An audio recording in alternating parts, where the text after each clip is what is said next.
Hi, thanks for watching the recording of our first online business Chevra meeting featuring selling techniques.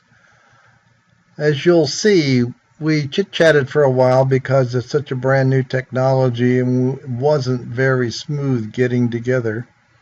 But then we had a session on selling techniques, and you'll see that about halfway through. So thanks for watching. She's going through. Belinda, are you there? I can see her representation numbers there.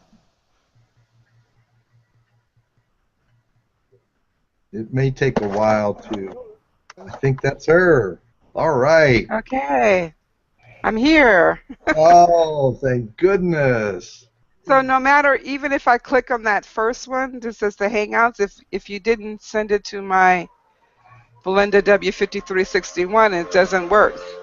It takes me to the YouTube because I'm trying to figure out how can I talk to you, but I can't. Oh, So maybe that's what's happening to some of the other people if you didn't send it to their Gmail account. yep. I think that's an insight that we didn't have. Okay. All But we're right. here. Yay. Yeah. All right. So, Super. but you can't tell if someone is watching from the YouTube account, huh? No. Okay. All right.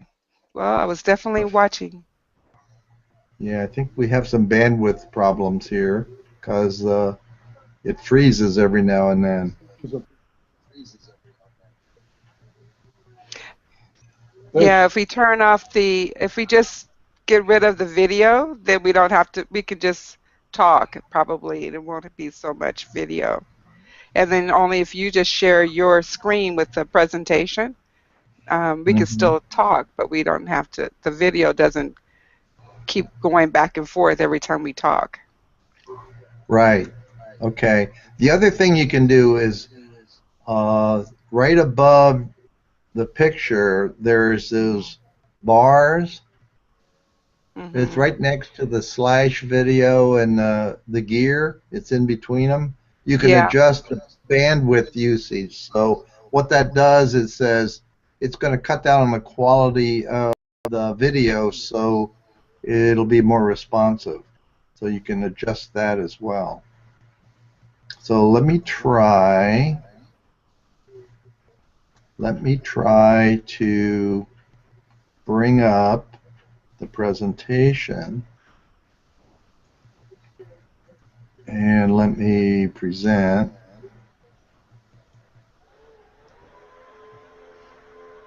Okay.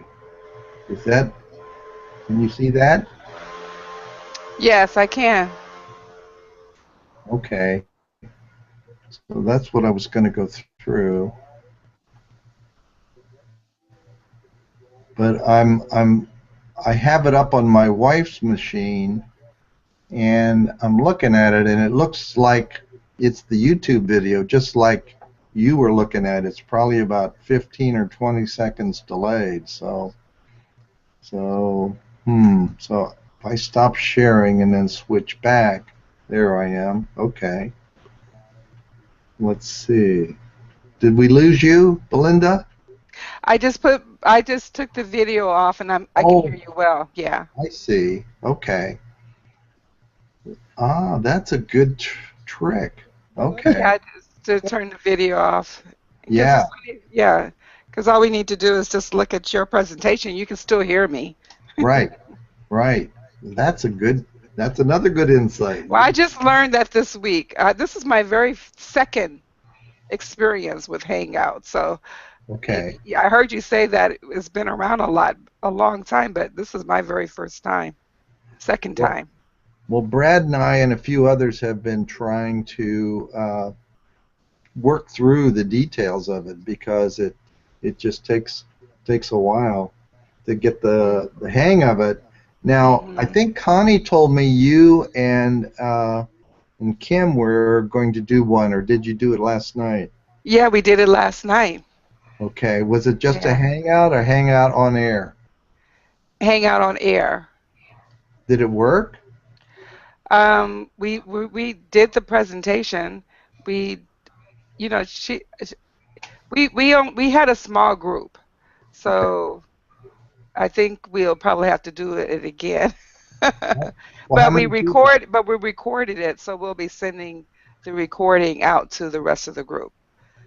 So the Okay. YouTube, so you probably, you know, if we did the presentation, you Hmm. could send the recording to the team and they can look at it later.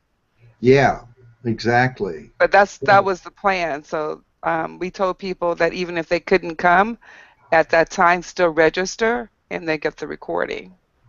okay.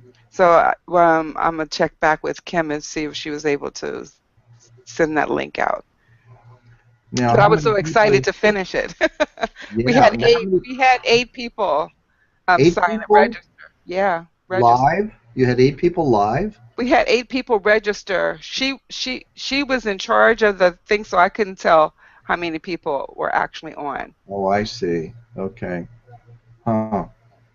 Well, But are you I guys have a feeling there were like at least two other people probably. I don't know. I really don't know. okay? Are you guys interested in having me go through this, or do you want to talk about selling while we're all together here? Oh yes, please. Well, well, let me just go through. I've let me switch to it here. Okay.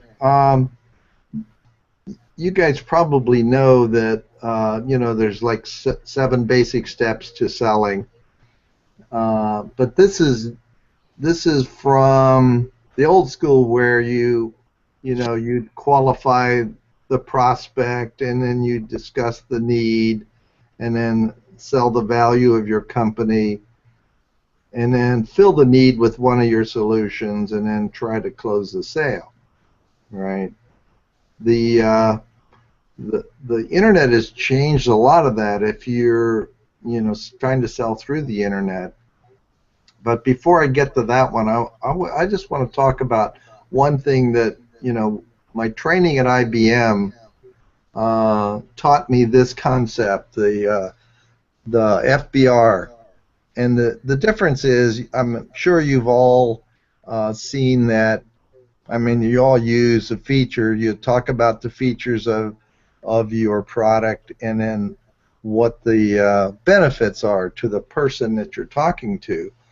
Uh, what IBM taught, and a few people use, is that you ask a reaction question, and what that does is it turns your presentation or your monologue into a dialogue, so you can get a feel for what they think about what you're telling them.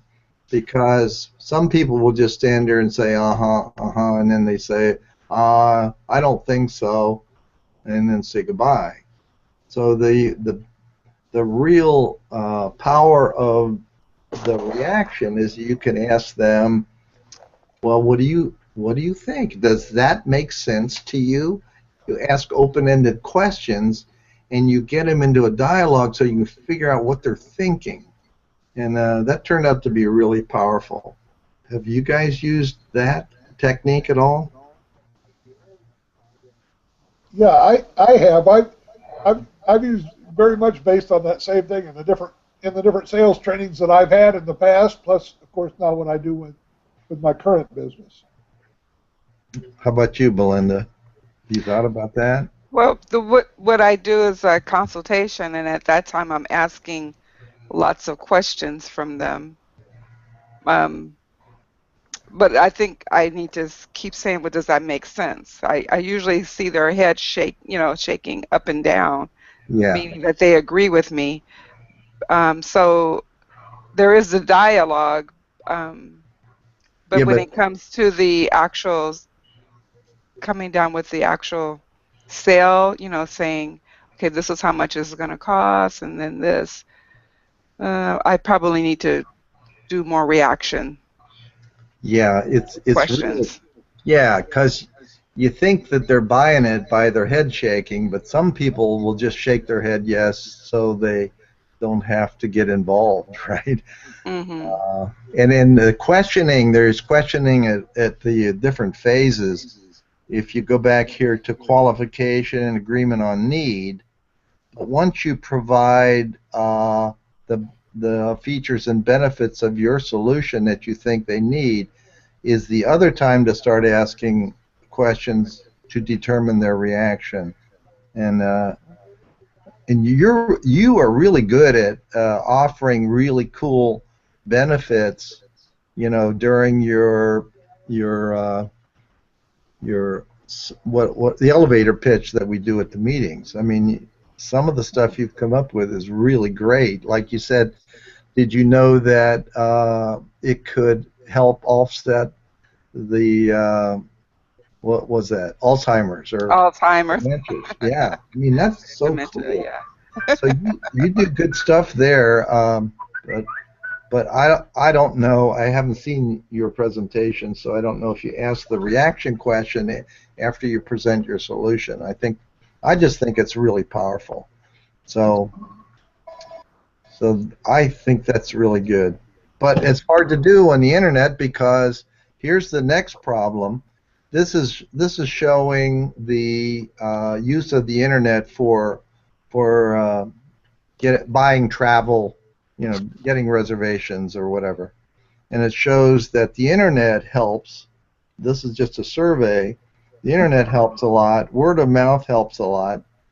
And what the average is the consumers can do 70% of their assessment of buying something on the internet without ever talking to you or anybody like you. So what that means is you don't get to talk to them during the time they're thinking about why your product is important. And if you're not visible on the internet, they don't even consider you or your services. So it's changed a lot of things if you're trying to sell anything through the internet. All right, if you're doing straight calls on people and it's just all face to face, then you don't have the problem. But this is what I've come up with is a way to help consumers find you and your product. You just have to. I won't go through this whole thing, but you've got to put stuff on your site so that people can find you, and then you have to help them through the buying process with content.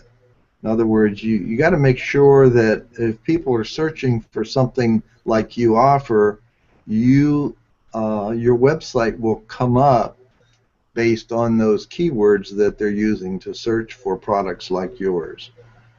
And then once they find you, you should be able to help them through what's important and how to figure out what to buy and evaluate the risks, and then offer them some social proof or guarantees or how to purchase, those kind of things. So if you can open a dialogue either face-to-face on the phone or even email or social media, that's where you can help them through their buying process.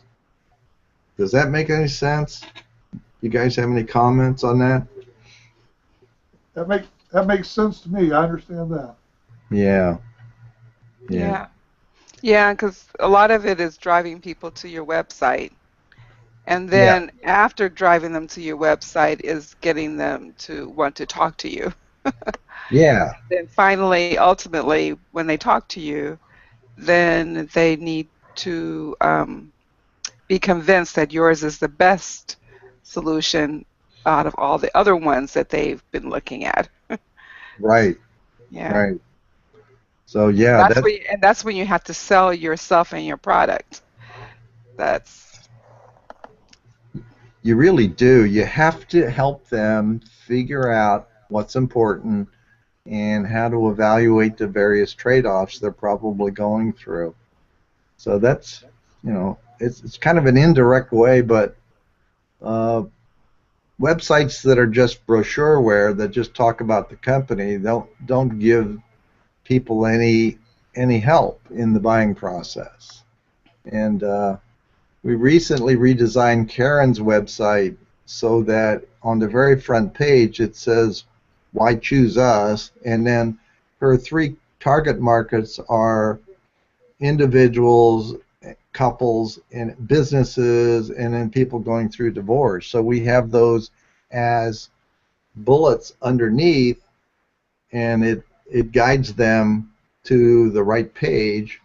They pick which they are, and then they go there and find out how she can help them. So I think that's improved her website quite a bit. It really looks good now. So, okay. Any other comments? Anybody? One of the things that we try to do, and it's just kind of an added thing, and I was kind of taught this through a training that I went through, was you take the position of the assistant buyer when you go in. In other words, what you're doing is you're helping them to make, like you're looking at it, what your product or your service is objectively, and trying to look through their eyes and asking, almost like asking questions about it yourself and saying, does this sound like something, and thinking in that mindset that you're actually like an assistant buyer to them. But of course, you have to build that credibility first before you can do that. But that seems to work because people, they feel like so many people get, when you're in business and you have salespeople come in, it's always us against them type of thing, and this really kind of changes that perspective. No, I agree with you. In fact, my next page is why don't you determine the 2 steps are identify your key target markets and then figure out how each of those markets buy what you're selling. Well, there you go. Adopt the customer's viewpoint, and maybe this is what you were saying. Yeah. And pretend you're a new buyer and you're not even associated, you don't even know about your company, and then start searching for a product like yours and go through the buying process with a brand new buyer's mindset and do the buying process and see how you came out. Yeah. And then go back and analyze your website based on what you found out. Does that make any sense?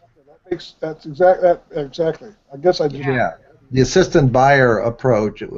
I call it the brand new customers approach. So I call it teaming.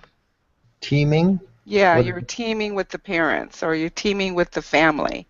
That they're not in it by themselves. We're working alongside with you, to accomplish these goals. We understand the problem. We are working in the same direction. We will work with the parents to meet those goals. We're not separate. We're working together. We even will work with the teacher, to make sure that we achieve the same goal. So I call it that we are a team. Yes, we're a business, but we're on the family's team. Oh, I see. Well, that's your value proposition. What I'm really addressing is evaluating your website and to see if a new buyer could find you and be convinced to call you.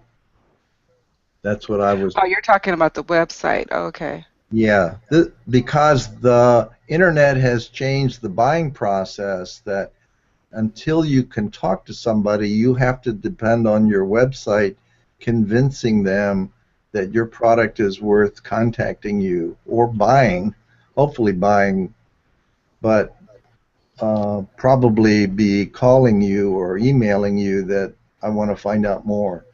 So if your website doesn't do that very well, then that's a whole channel that you're missing in your prospecting. Do you see my point? Yeah.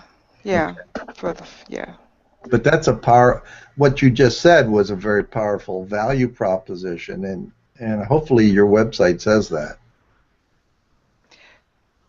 Yeah. You might go back through and see if it does, because Well, that's really strong. mhm. Well, it must. Yeah. Okay. Yeah. Yeah. Okay. Okay, so you guys have any comments on selling techniques in your business, how you do it? I mean, what you just Wait. said, Belinda, is very strong. Once you get face to face or on the phone with somebody, that's really good. But Yeah. What I'm trying to get away from is the reliance of going um, the website and paying for words to drive people to the site. yeah, So I'm trying to go through, other means. So whether it's, but it's just, but the questions are still the same, as driving them to that. But I would like, when I'm doing events or if I'm going, to networking, I want to be able to drive people to the site based on something I said or something I did or my car or something, to that effect as opposed to paying for all those expensive keywords. yeah. So, Well, yeah. the in my research, I found that a really good if you are considering paying for something, a Facebook ad is probably the best and the least expensive. Mhm. You can you can go as low as $5 a day, so that's $150 for a month, and you can really pick the demographics that you think are your target market. So Yeah, I that, just did that for the very first time this past month. So, oh, how did it work yeah. out? I'm going to have to I did get one One lead? one lead from, well, two leads from that. So, and I'll have to see whether they're going to sign up or not. But yeah, but that's drive. Yeah, yeah. Okay, That that's was my good. very first time, and I could see how you could drive down to your particular market that you want. Families or certain different, with children, Yep. etc. I Yeah, really like that, and it actually tells you the number of people that you could reach. I know. It's really Isn't that amazing. great? I thought that was wonderful. So I'm surprised. I'm still learning. Well, we What's all what's the learned it. what's the next cheapest Uh, did you find? I think Google AdWords, but it it's harder to keep your costs low on that one. But Yeah. yeah, the other way I'd recommend is um, maybe set up your own group on or look for groups on Facebook and LinkedIn. LinkedIn probably not as much, but Facebook. Find groups that have to do with tutoring and learning problems and those kind of things, or Mhm. start your own. Mhm. So that way, when you email them, or you not email, when you send messages to them, you send them only to that group. Mhm. The way to build a base. So, Okay. all right, Brad, any thoughts? Any final thoughts? No, that's yeah. I think you did a great job. I think this. I think we. I'm just kind of happy the whole process is actually working. And I Yeah, think it's a great idea that Belinda had about turning the video off. So that helps in too because then we could really focus on. I mean, yeah. you don't need to see me. So that's really neat that works like that. All right. And I really do like this Google this hang. I like being able to meet without having to leave the house. Oh, me too. Pay for anything. I know. No. So And I that's don't have great. to put. I can I can make it fuzzy enough so I you can't see that I don't have my makeup on. Right? Or my hair just right. Yeah, I know. All right. Well, folks, thank you very much for participating. I think we've learned a whole bunch here, and um, So just were other people going to join? The acceptance we had was from Karen, other than you guys, and I thought maybe one or two others would join, but Karen didn't show. I sent her a couple of invites while Brad and I were talking, and I'm probably doing the same thing, not sending it to her Gmail account, so she's probably struggling as well. Mm-hmm. Yeah, that might be right. I don't even know if you have my Gmail account, but because I don't really even use that as much of an email address, but I did notice that I got some emails at that regarding all the invitations to this going on. I just noticed, Okay. but I don't normally use it because it's Lions Strategic Consulting at gmail.com, and it's such a long thing. I hate telling people that whole big long email address. But yeah, so right, that's probably what I should make. If I'd have done that, checked right from that and gone right from that, because everything's connected to the Google and Gmails. But I thought I could probably connect if I added you as a friend. Is that what? But then even after I added you as a friend, I still could not connect. So I'm still learning. Me too. This is really a mystery. So I've got more work to do. If you guys find out anything about how to make this a smoother process, let's share it, okay? Yeah. That sounds good. This is a good starting point. At least we got three different people participating at the same time. Right. Yeah. And I've on LinkedIn and our Business Chevra Facebook page, I put a link to this handout in case you want it. So that'll be it. All right. Okay. All right. Thanks, guys. We'll talk to you later. Okay. Bye. Bye. I've got to figure out how to turn this thing off now. There's screen sharing. Stop. There I am. I guess I have to hang up. Are you guys still there? Nope.